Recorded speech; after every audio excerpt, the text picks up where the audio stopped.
কাঠবিড়ালি season 4। চারপাশে ঘুটঘুটে অন্ধকার, মাথাটা যেন ফেটে যাচ্ছে, পুরো শরীর অবশ হয়ে আছে। ধীরে ধীরে জ্ঞান ফিরতেই ভয়ে কেঁপে উঠল ফুজি। কাপা কণ্ঠে চারিদিকে তাকিয়ে বলল, কারা কারা আপনারা? এটা কোথায়? চারপাশটা এত অন্ধকার কেন? ললিপপ, ললিপপ, তুই কোথায়? আমার খুব ভয় লাগছে। ললিপপ? ফুজির আতঙ্কিত কণ্ঠে পুরো ঘরটা যেন কেঁপে উঠল। এক পাশে দাঁড়িয়ে থাকা জিসান বিরক্ত হয়ে কপালে হাত ঠেকাল।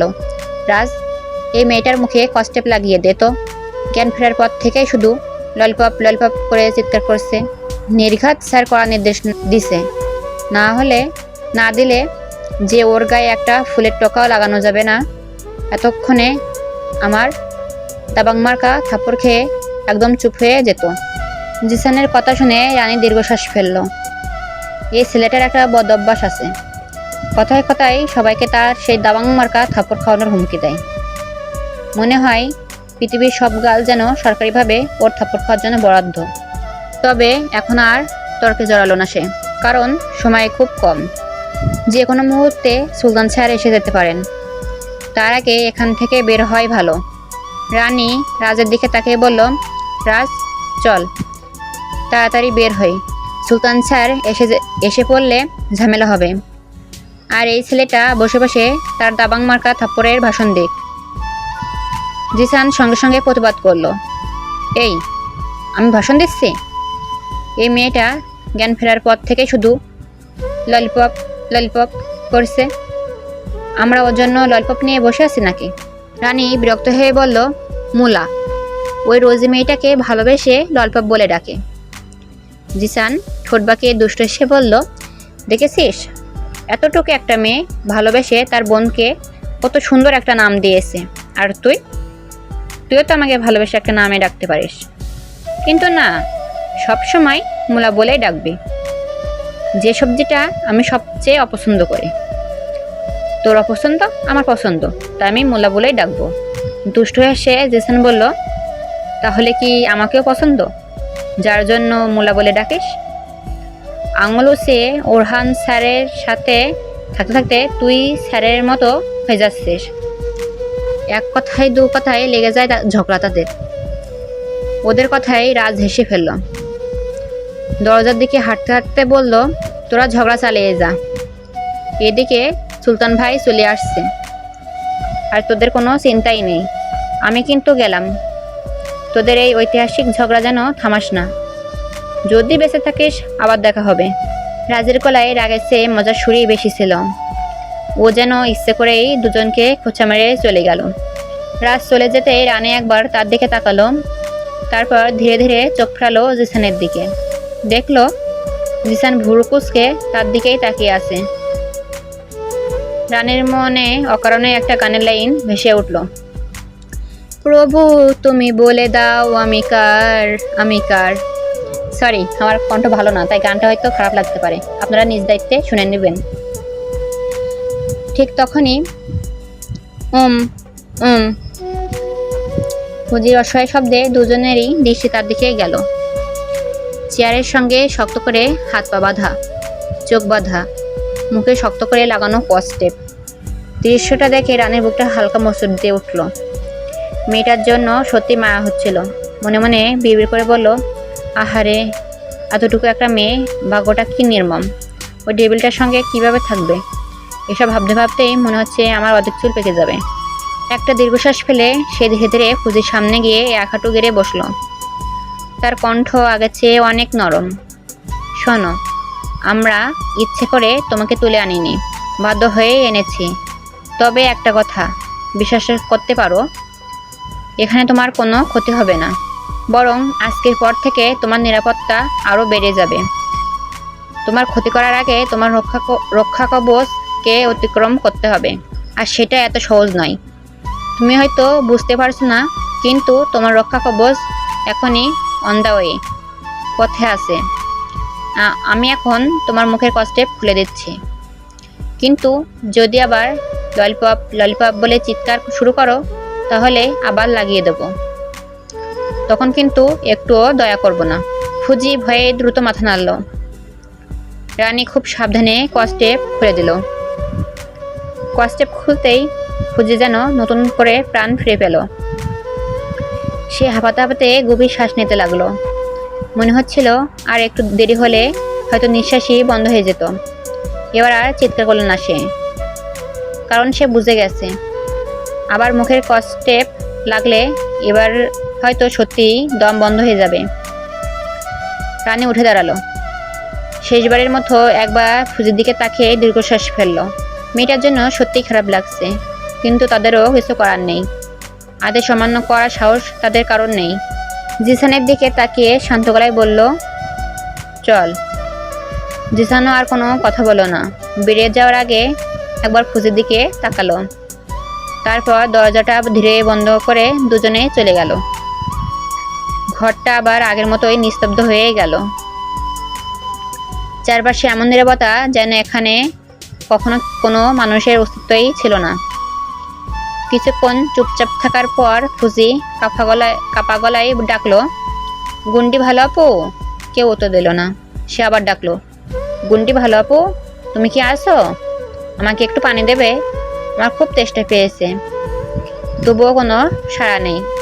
ফুজি ঠোঁট কামড়ে আবার বলল, প্লিজ একটু পানি দাও না।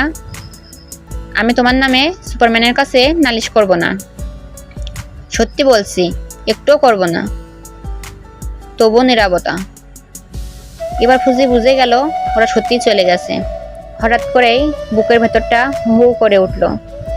সে প্রাণপণে বাঁধন ছাড়ানোর চেষ্টা শুরু করলো। রশির সঙ্গে ঘষা খেতে খেতে তার কোমল কবজির চামড়া উঠে গেল। লাল টকটকে রক্ত ধীরে ধীরে গড়িয়ে মেঝেতে পড়তে লাগলো। ব্যথায় চোখ বেয়ে জল নেমে এলো, তবুও সে থামল না। সুপারম্যান, ফুপে কেঁদে উঠল সে। তুমি কোথায়? আমার খুব ভয় করছে, আমাকে এখান থেকে নিয়ে চলো। কথা শেষ করে আবার বাঁধন খুলতে চেষ্টা করলো। রশিটা আরো শক্ত হয়ে গেল। ব্যথায় মুখটা কুঁচকে গেল তার। খুব তেষ্টা পেয়েছে সুপারম্যান, আমি পানি খাবো, আমাকে নিয়ে চলো। ঠিক তখনই দূর থেকে কারো পায়ের শব্দ ভেসে এলো। ফুজি সঙ্গে সঙ্গে থেমে গেল। কান্না আটকানোর চেষ্টা করলেও মাঝে মাঝেই ফুঁপে উঠছিল।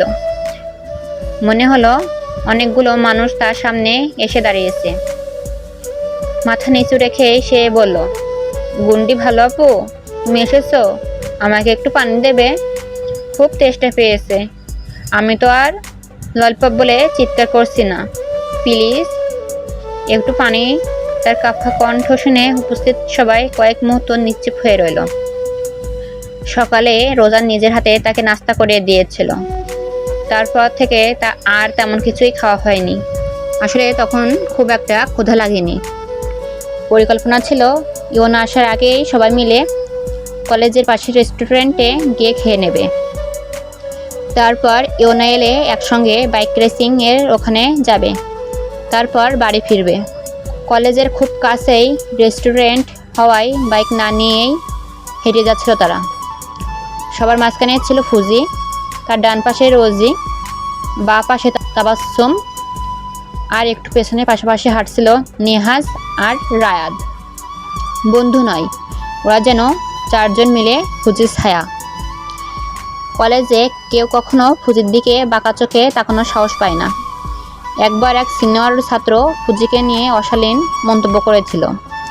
খবরটা যখন নিয়াজ আর রায়াদের কানে পৌঁছায়, তারপর কি হয়েছিল সেটা আজও কলেজের সবাই মনে রেখেছে।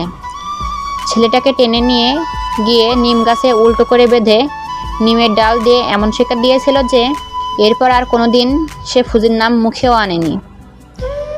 মজার বিষয় হলো ছেলেটা আবার কলেজের বড় নেতা ছিল, কিন্তু তাতেও কিছু যায় আসে না নিহাজ আর রায়াদের। বন্ধুদের সম্মানের প্রশ্নে তারা কাউকেই ছাড় দেয় না। তাদের 5 জনের বন্ধুত্ব পুরো কলেজে আলাদা পরিচিতি পেয়েছিল। অনেকে মজা করে তাদের গ্রুপের নাম দিয়েছিল most handsome and cute group, সবচেয়ে সুদর্শন ও কিউট গ্রুপ। নিহাজ আর রায়াত ছিল কলেজের সবচেয়ে জনপ্রিয় 2 ছেলে। সিনিয়র আপুদের অনেকেই তাদের সঙ্গে সম্পর্ক করতে চেয়েছিল, কিন্তু তারা কখনো কোনো মেয়ের দিকে সে চোখে তাকায়নি। তাদের পৃথিবী ছিল খুব ছোট, নিজেদের মানুষগুলোকে নিয়েই। আর সেই পৃথিবীর সবচেয়ে আদরের মানুষগুলোর একজন ছিল ফুজি। তাদের বন্ধুত্বের গল্প অবশ্য অন্য একদিন। ফুজির শেষ কথাটার পর ঘরটা আবার নিস্তব্ধ হয়ে গেল কয়েক সেকেন্ড। তারপর ভারী বুটের শব্দ ধীরে ধীরে কাছে আসতে লাগলো। ঠক ঠক ঠক। শব্দগুলো যত এগিয়ে আসছিল, ঘরের ভেতরের পরিবেশ ততই ভারী হয়ে উঠছিল। দরজার বাইরে দাঁড়িয়ে থাকা বডিগার্ডরা মধ্যের মধ্যেই সোজা হয়ে দাঁড়িয়ে গেল। একজন দ্রুত দরজা খুলে দিল। ধীর পায়ে ভেতরে প্রবেশ করলো একজন মানুষ। তার পেছনে আরো কয়েকজন কালো পোশাকধারী বডিগার্ড। সবার শেষে ছিল বুশরা আর ফাসান। ঘরে ঢুকেই সবার দৃষ্টি চলে গেল চেয়ারে বাঁধা মেয়েটার দিকে। আর ফুজি, সে বুঝতে পারছিল ঘরে অনেক মানুষ এসেছে, কিন্তু চোখ বাঁধা থাকায় কাউকেই দেখতে পাচ্ছিল না। কাপা গলায় আবার বলল, গুন্ডি ভালো আপু, তুমি এসেছ? আমাকে একটু পানি দেবে? খুব তেষ্টা পেয়েছে। আমি তো আর ললিপপ বলে চিৎকার করছি না, প্লিজ একটু পানি। তার কণ্ঠে এমন অসহায়তা ছিল যে কয়েকজন বডিগার্ডও অস্বস্তিতে এক অপরের মুখের দিকে তাকিয়ে রইল। ঘরের মাঝখানে দাঁড়িয়ে থাকা লোকটা একবারও কোনো কথা বলল না। তার গভীর স্থির দৃষ্টি আটকে রইল ফুজির ওপর। হঠাৎ টুপ, ফুজির হাত থেকে এক ফোঁটা রক্ত মেঝেতে পড়ল। সেই শব্দ যেন পুরো ঘর জুড়ে প্রতিধ্বনিত হলো। লোকটার চোখ ধীরে ধীরে নেমে এলো ফুজির রক্তাক্ত কবজির দিকে। বরফ শীতল চোখ দুটো আরও গাঢ় হয়ে উঠল। হাতে থাকা ফোনটা সে শব্দ না করেই বুশরার দিকে বাড়িয়ে দিল। বুশরা দ্রুত ফোনটা নিয়ে নিল। ঘরের সবাই বুঝে গেল স্যার এখন নিজেই কিছু করবেন। ধীরে ধীরে সে ফুজির সামনে এগিয়ে এলো।